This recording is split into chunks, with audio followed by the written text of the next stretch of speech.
March 11, 1948, Pittsburgh, Pennsylvania. Allegheny Laundry Service, Building 7, 6:42 a.m. Estelle Vogel dropped her hands into the scalding wash basin and felt the familiar sting as her skin reddened instantly. She'd stopped noticing pain years ago. 12 years of laundry work had turned her palms into tough, calloused leather that felt neither heat nor cold. She was working through another mountain of government linens, sheets, pillowcases, tablecloths from the municipal offices, when her fingers found something small among the institutional whites. A child's dress. Cotton, with a faded floral print. Estelle pulled it into the light and froze. On the collar, embroidered in red thread, was a marking. 3 letters and a number. MV6. Marigold Vogel, number 6. Estelle knew this stitching. She'd sewn it herself 6 years ago, sitting in her cramped boarding house room by lamplight, preparing her niece for the children's home after her sister's death.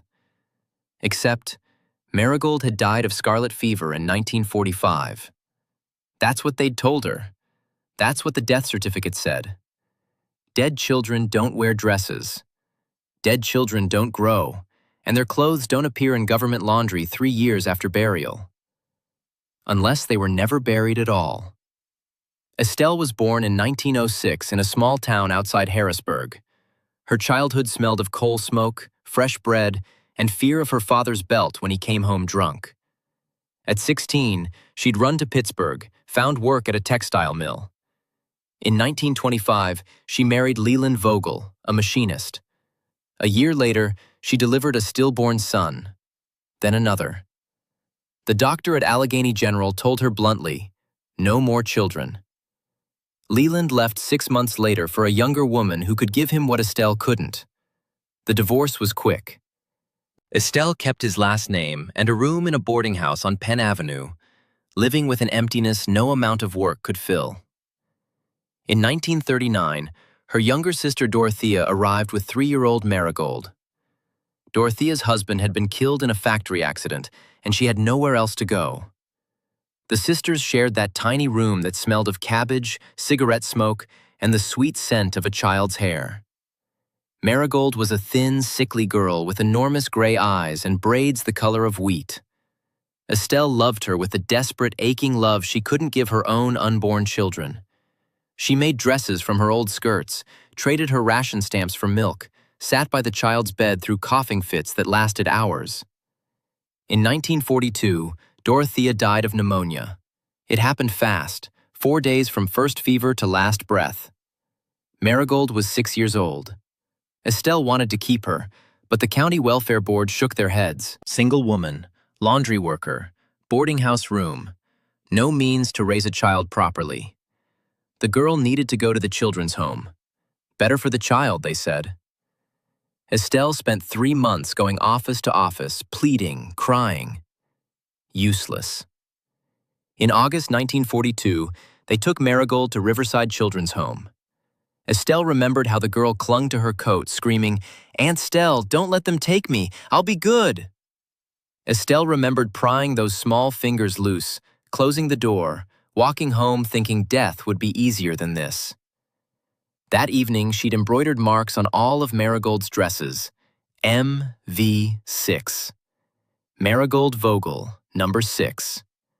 6, because there was another Marigold Vogel at the home, and they needed to tell them apart.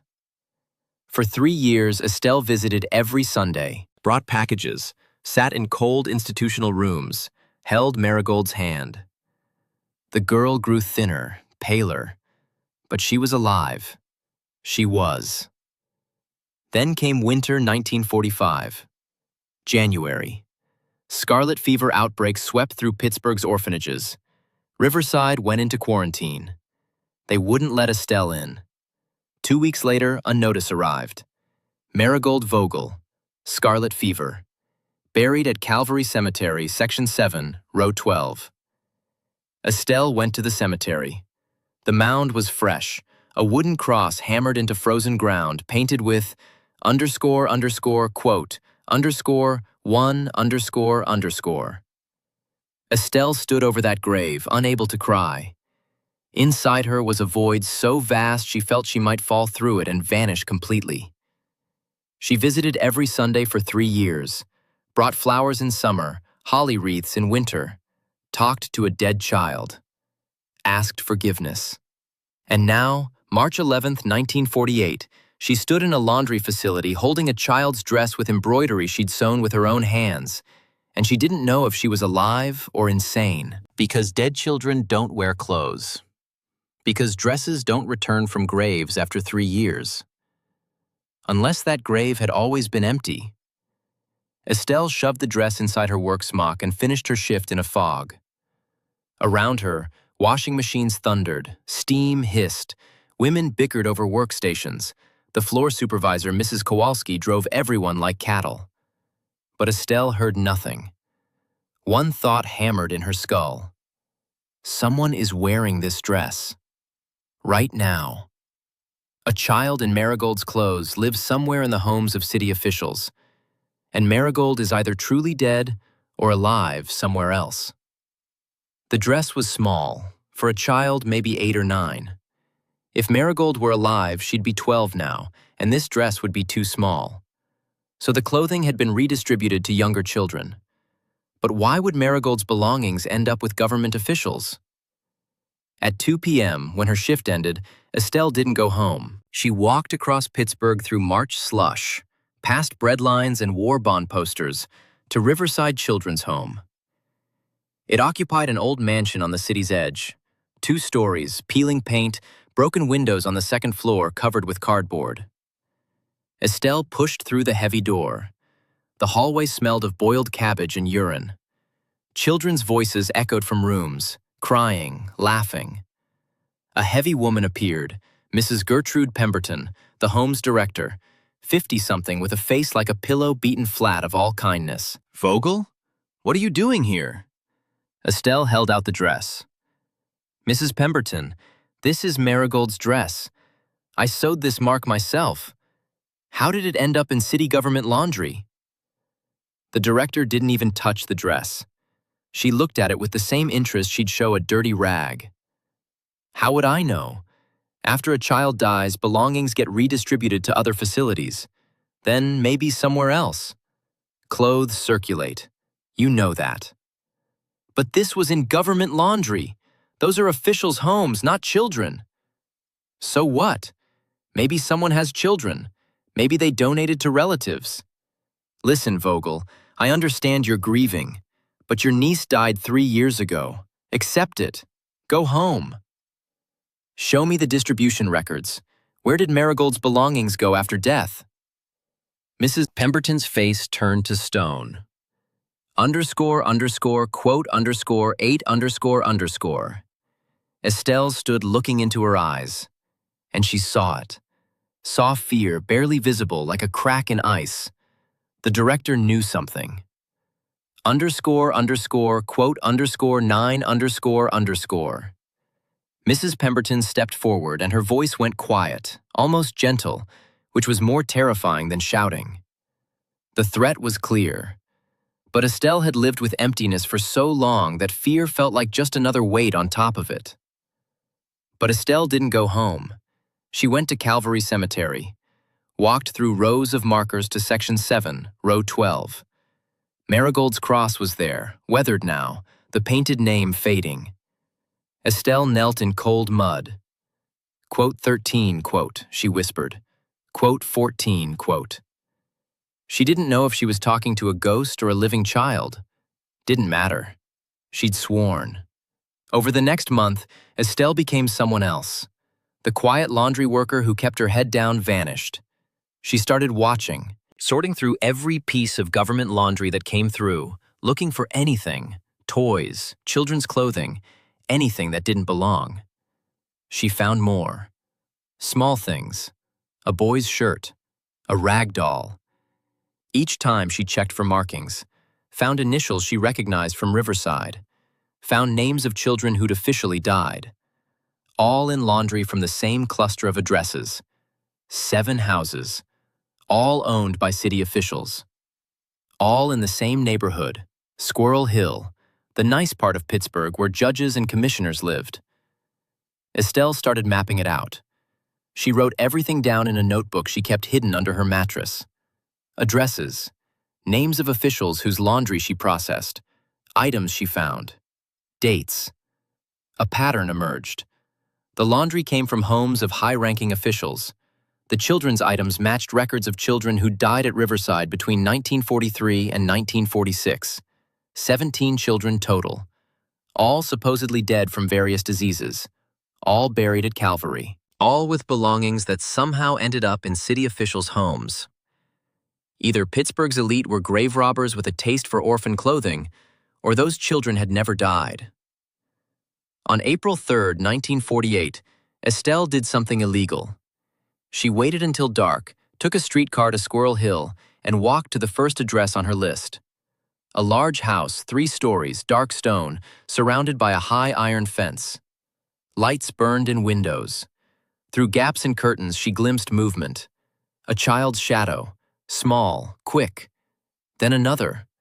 More than one child in a household where official records listed a single childless couple. Estelle walked to the next address. Same pattern. Large house, high fence, shadows of multiple children moving past windows. She checked 4 houses that night. All the same. By midnight, she was back in her boarding room, hands shaking, mind racing. This wasn't random. This was organized. Systematic. Children taken from Riverside, officially listed as dead, relocated to homes of city officials. But why? For what purpose? Adoption should be legal, documented. Why the secrecy? Why fake deaths? Unless what was happening wasn't adoption. Unless it was something else.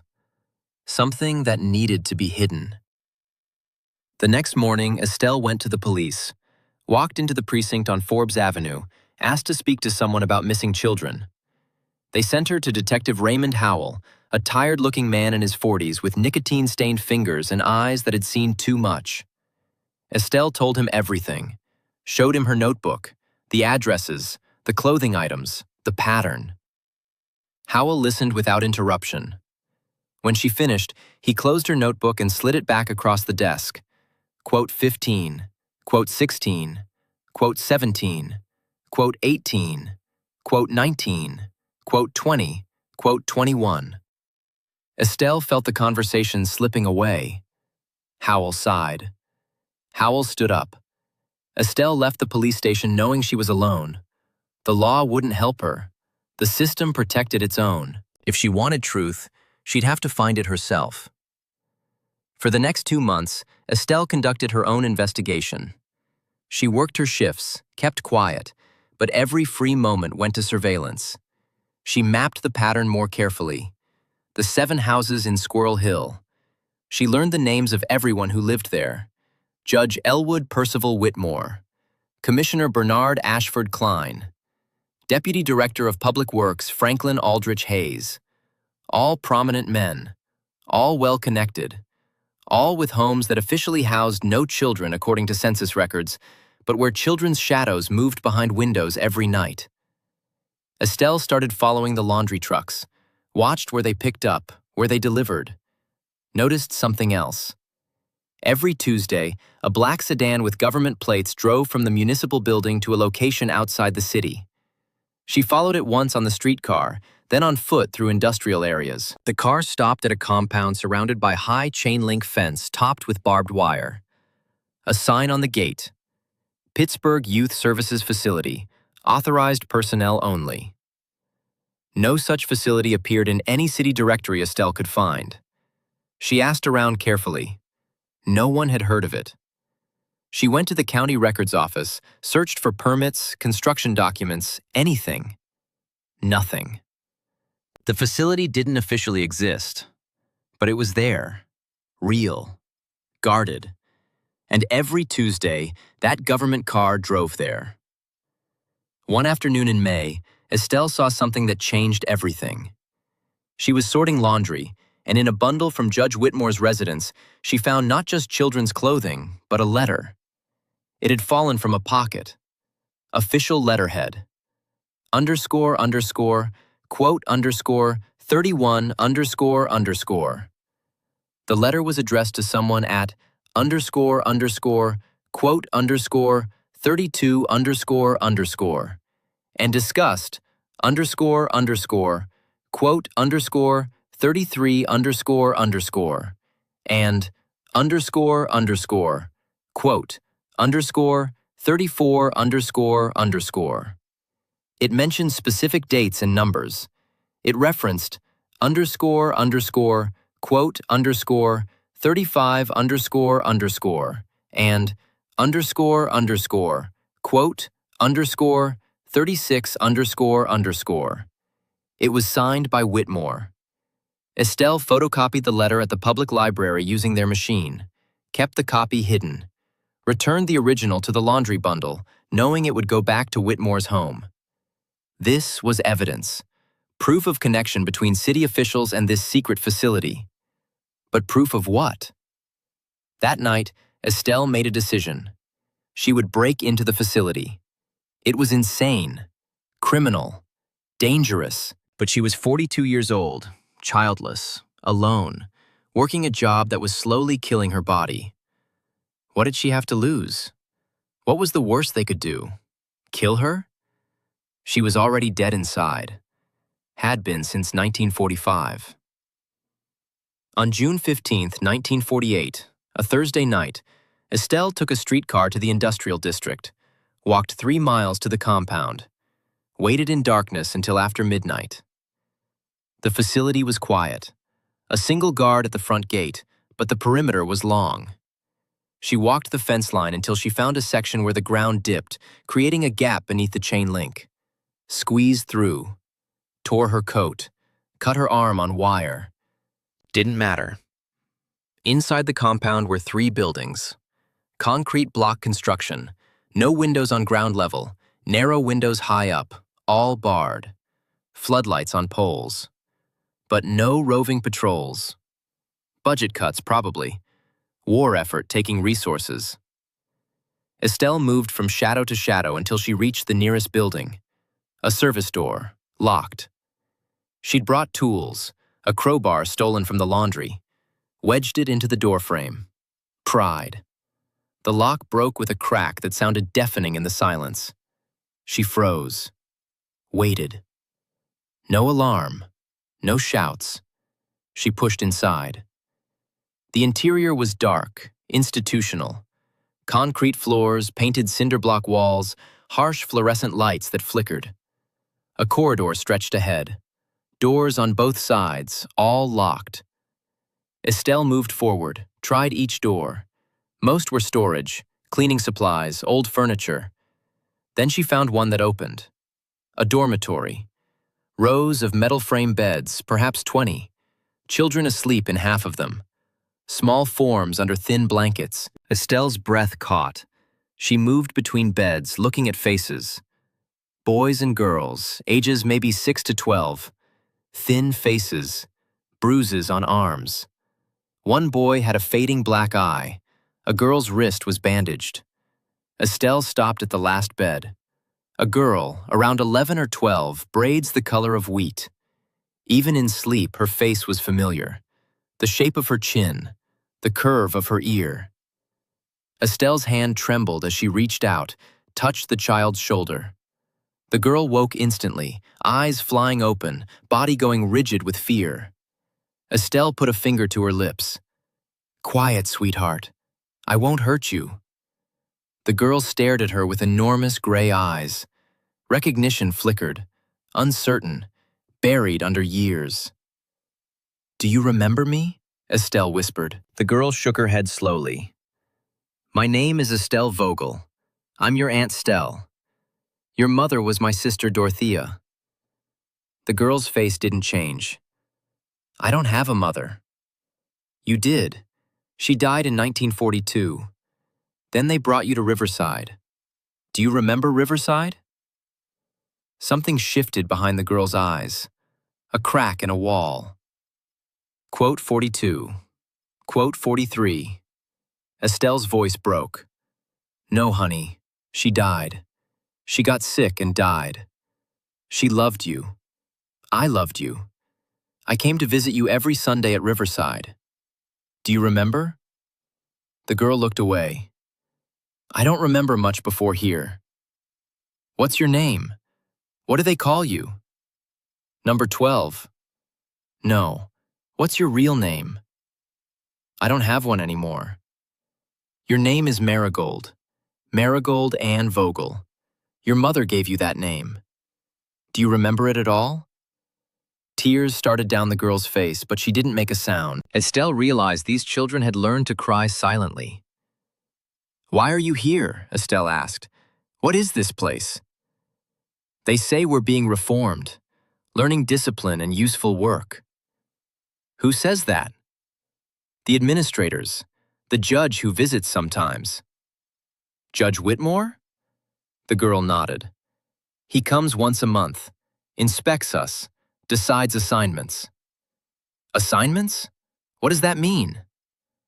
Some of us get sent to work in homes, cleaning, cooking, helping with chores.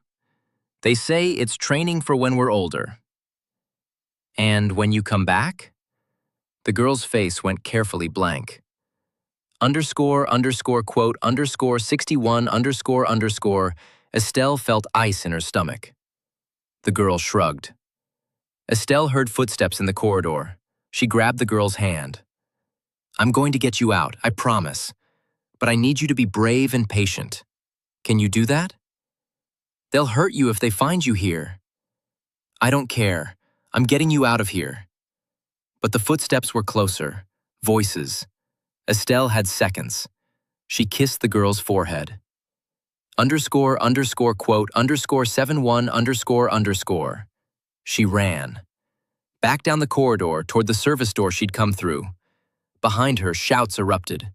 Intruder! Building 2! Lights blazed on. Estelle ran faster, burst through the service door into night, sprinted for the fence. Behind her, more voices, a siren. She reached the gap under the fence, threw herself down, crawled through. Wire tore her back. She screamed, kept crawling. Got through.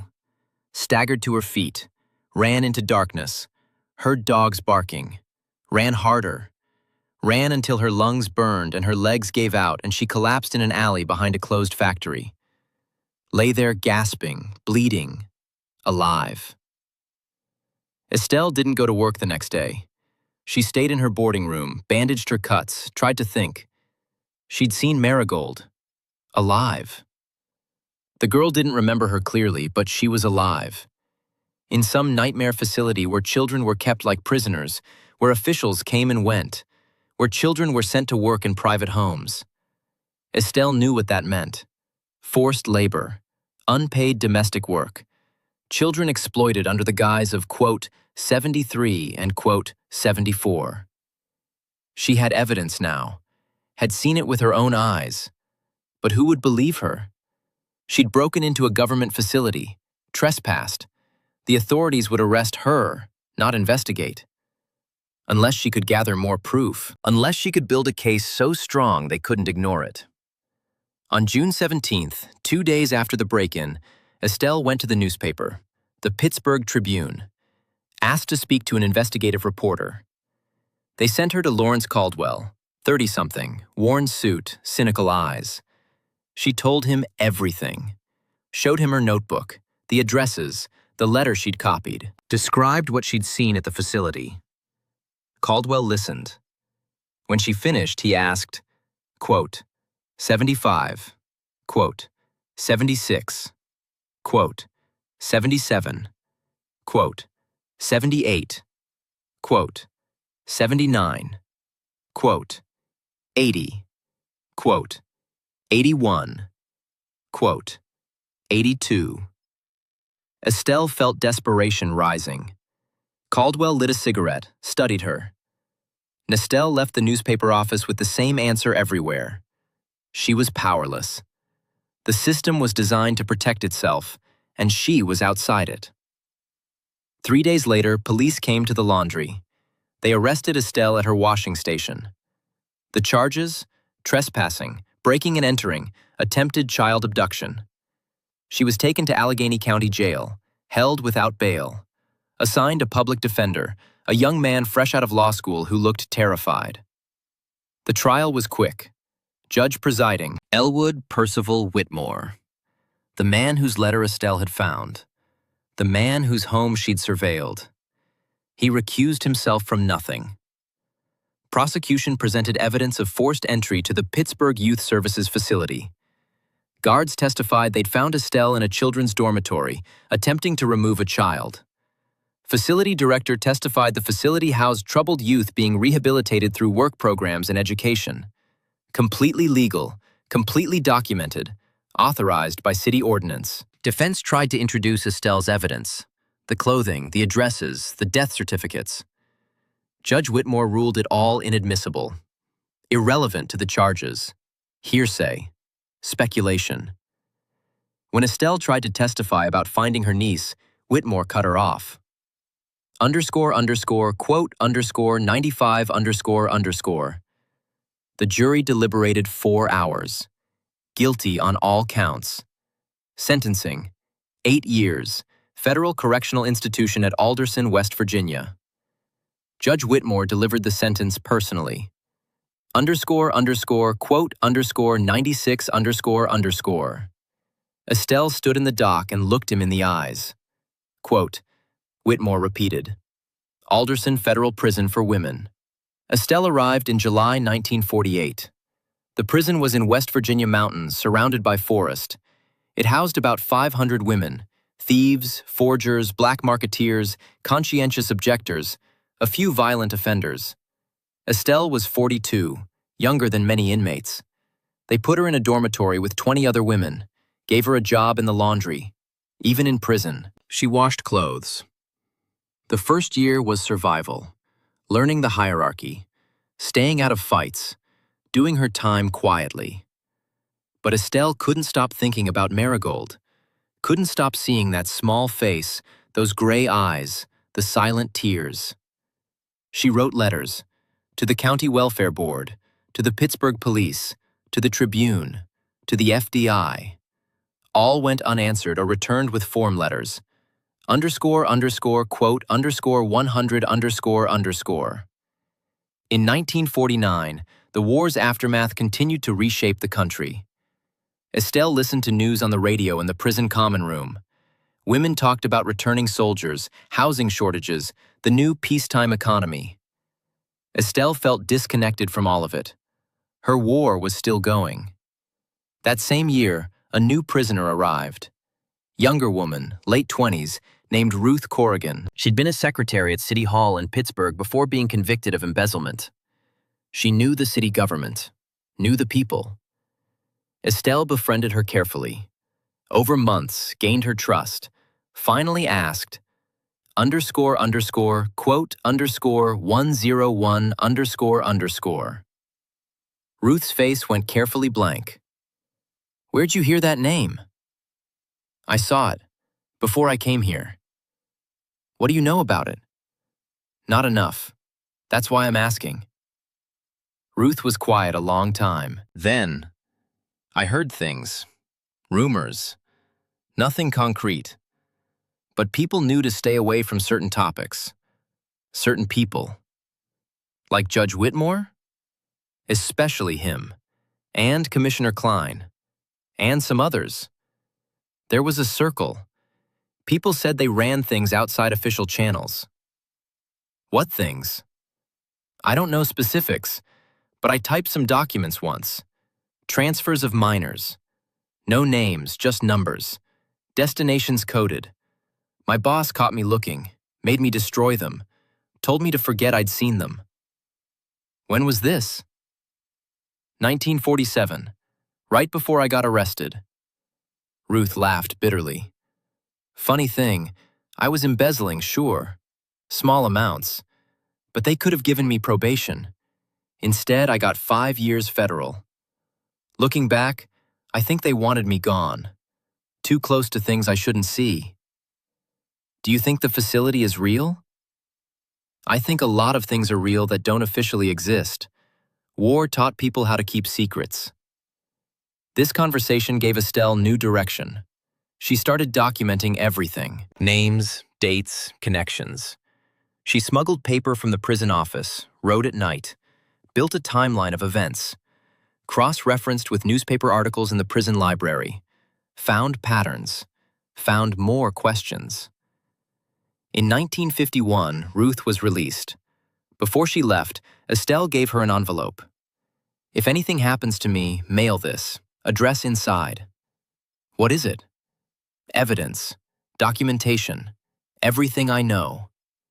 Ruth took it. "You're fighting something big, aren't you?" "Bigger than me. Maybe bigger than both of us. But someone has to." Ruth nodded. "Good luck, Estelle." She left. Estelle never heard from her again. Didn't know if the envelope was mailed or destroyed. Didn't matter. She'd done what she could. In 1953, Estelle developed heart problems. Prison doctors said her heart was showing signs of strain, gave her pills, told her to take it easy. Easy in prison meant staying alive. Estelle kept working, kept writing, kept documenting. In 1955, she collapsed during work shift, woke up in the prison infirmary. Doctor told her she'd had a minor cardiac episode. Another one could be serious. They offered early release on medical grounds. Estelle refused. "I have one more year on my sentence. I'll serve it." "You might endanger your health." "Then I endanger it, but I serve my full time. I don't want them saying I gave up." She served every day. Was released in July 1956. 8 years as sentenced. Estelle returned to Pittsburgh a different person. Her boarding room had been rented to someone else. Her belongings sold. She found a different room in a worse building. Found work, not in laundry but cleaning office buildings at night. Paid less, hurt more. But it was work.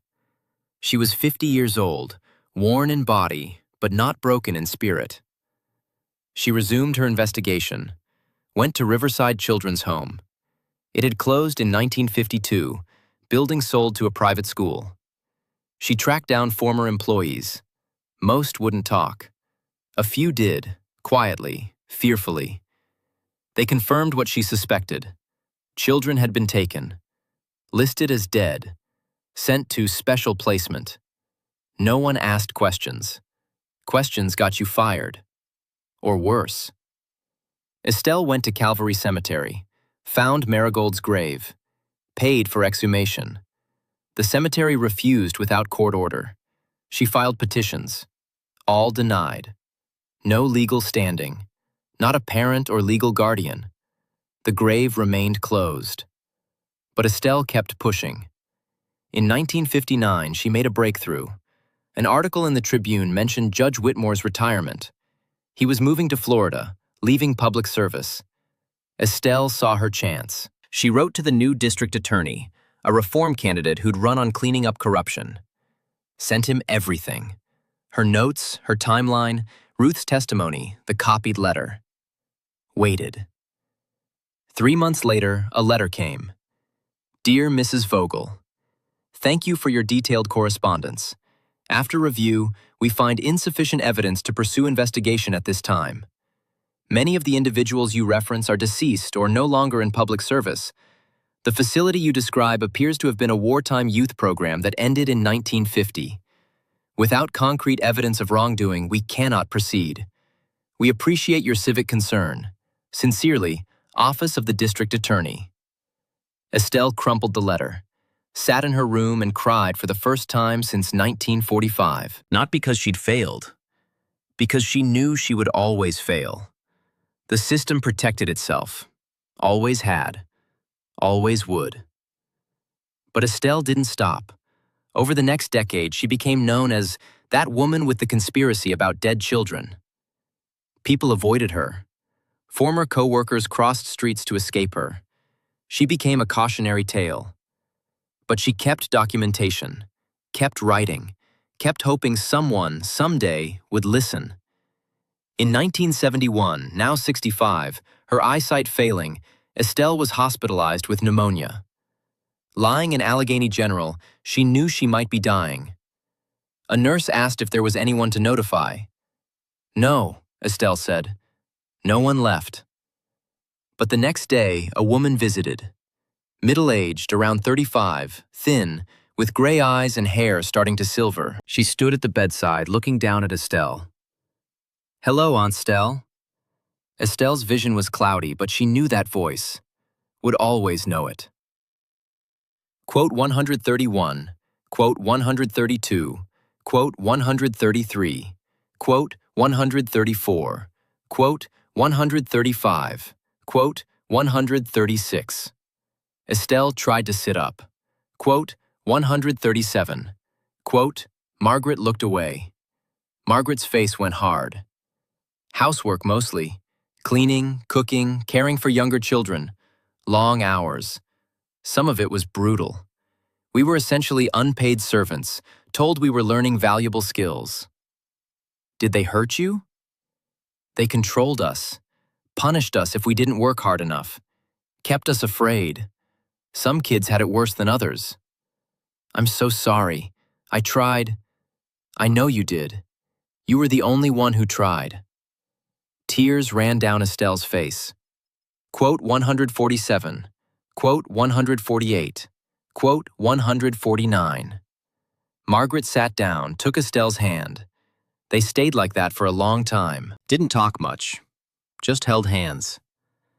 Before she left, Margaret said, quote 150, quote 151, quote 152, quote 153, quote 154, quote 155, quote 156, quote 157, quote.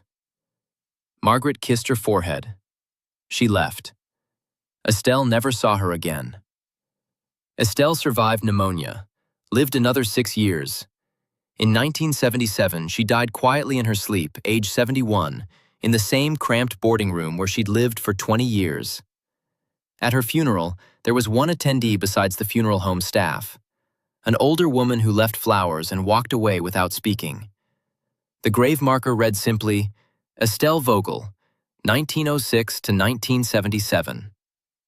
20 years later, 1997. A researcher at the University of Pittsburgh, working on a thesis about child welfare during the post-war period, stumbled across Estelle Vogel's case in old court records. Convicted of attempted child abduction in 1948, claimed her deceased niece was alive in a secret facility. The researcher, intrigued, dug deeper. Found the death certificate for Marigold Vogel, 1945. Found the grave at Calvary. Filed for exhumation as part of academic research. This time, with university backing, it was granted. They opened the grave. Empty coffin. The researcher kept digging. Found 12 more children from Riverside who'd officially died 1943 to 1946. Requested exhumation of all. 9 graves. Empty coffins. 2 graves. Remains that didn't match the recorded age and sex. 1 grave. Remains of an adult, not a child. The story broke. Local news, then national. Investigation launched. But everyone involved was long dead. Judge Whitmore died 1972. Commissioner Klein died 1975. Facility directors, guards, all dead or disappeared. Records mostly destroyed. The few surviving documents referenced underscore underscore, quote, underscore 160 underscore underscore, and underscore underscore, quote, underscore 161 underscore underscore, but nothing specific. The investigation concluded. Serious irregularities occurred. Children were likely taken under false pretenses, death certificates forged, graves faked. Purpose appeared to be unpaid labor placement in private homes under guise of reform and training. Insufficient evidence to prosecute anyone. All principals deceased. Case closed. Estelle Vogel was posthumously cleared of all charges. Public apology issued. Compensation offered to heirs. No heirs found. Money went to Victim Compensation Fund. The story faded. Became a historical footnote. One of those dark things that happened that people prefer not to think about. Margaret Foster, née Marigold Vogel, Died in 2003 at age 67. Liver failure from alcoholism. She'd lived alone, worked as a janitor, never married despite having a daughter. Her daughter, Dorothea, had been placed in foster care in 1989 after Margaret's drinking made her unable to parent. Dorothea testified later that her mother never spoke about her childhood, never mentioned family, never explained where she came from, just drank and stared at walls and sometimes cried without sound. Margaret was buried in a pauper's grave. No service, no mourners. But 2 weeks before she died, she'd gone to a hospital, the same one where she'd visited Estelle in 1971, found the same ward, sat on a bed. A nurse asked what she needed. Nothing, Margaret said. Just wanted to remember. Someone loved me here once. Only person who ever did. Where are they now? Dead. Long time ago. But I remember. She sat a while longer, then left. Died 2 weeks later. This is the story. A story of a woman who tried to fight a system designed to erase inconvenient people, who loved a child so fiercely she destroyed her own life trying to save her, who spent decades seeking truth that no one wanted found, who was right all along but couldn't prove it until after she was dead. Estelle Vogel fought. She lost. The system crushed her, imprisoned her, dismissed her as delusional. But she never stopped, never accepted the lie, never forgot Marigold. That's her legacy. Not victory, not justice, just refusal. Refusal to accept easy answers. Refusal to stop asking questions. Refusal to let them erase a child from existence without a fight. We know now she was right. The graves were empty. The children were taken. The officials were corrupt. It's documented, acknowledged, apologized for in official records. But apologies don't bring back years, don't heal trauma, don't resurrect love that died in prison cells and boarding house rooms. Estelle died believing she'd failed. She never knew her fight would eventually force the truth into light, even if decades too late. Never knew she'd be vindicated. Never knew that someday people would read her story and understand she was a hero, not a madwoman. Maybe that's the real tragedy. Not that she fought and lost, but that she never knew her fighting mattered. The story could end there, but there's an epilogue. In 2004, a journalist writing about the case tracked down Dorothea Foster, Margaret's daughter, found her living in Ohio, working as a teacher, interviewed her, asked about her mother. Dorothea said, the journalist asked one more question. Dorothea thought a long time. That interview ran in 2004, got some attention, then faded. Like all old stories do. But the truth remains, documented, preserved, waiting. Estelle Vogel's notebook still exists in University of Pittsburgh archives. Her letters, her timeline, her evidence. Anyone can read them. Anyone can see she was right. The Pittsburgh Youth Services facility existed. The children were taken. The graves were faked. The officials were guilty. Justice never came. But truth did. Eventually. Too late for Estelle. Too late for Marigold. Too late for 17 children whose names are now known, whose graves are now marked, whose stories are now told. But not too late for us. We can remember. We can learn. We can refuse to let this be forgotten. That's what Estelle would want. Not pity, not outrage. Just memory. Just the refusal to pretend it didn't happen. Just the commitment to never let it happen again. Because it can happen again. Systems fail. Power corrupts. People disappear. Children can be exploited. It's easier than you think. It happens when good people look away, when inconvenient questions aren't asked, when one voice crying out is dismissed as madness. Estelle Vogel was one voice. She cried out for 8 years in prison, 21 years after, until her death. No one listened until she was gone. Let her story be a reminder. Listen to the voices crying out now, before they're silenced, before it's too late, before another Estelle dies thinking she failed, before another Marigold grows up broken, believing no one fought for her. Listen, believe, investigate, act. That's the only way this story has meaning. That's the only way the past teaches the future. That's Estelle's true legacy. Not what happened to her, but what we do with her memory, with her truth, with her refusal to forget. Will we remember? Or will we let this become just another old story, sad but distant, terrible but past?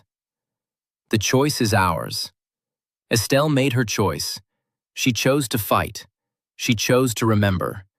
She chose to refuse. Now it's our turn to choose. Choose to listen when someone reports child welfare concerns. Choose to believe when evidence points to wrongdoing. Choose to investigate when patterns emerge. Choose to act when children are at risk. Choose to refuse to let power silence the powerless.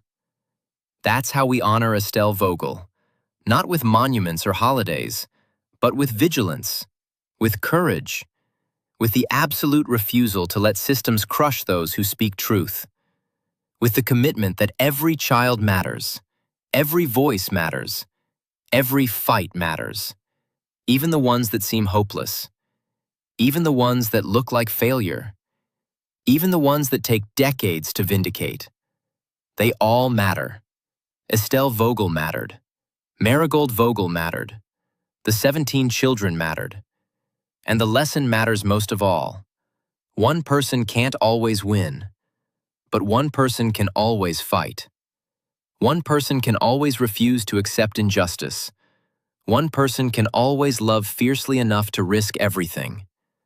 That's what makes us human. That's what separates us from indifference. That's what Estelle taught. That's what we must remember. Forever.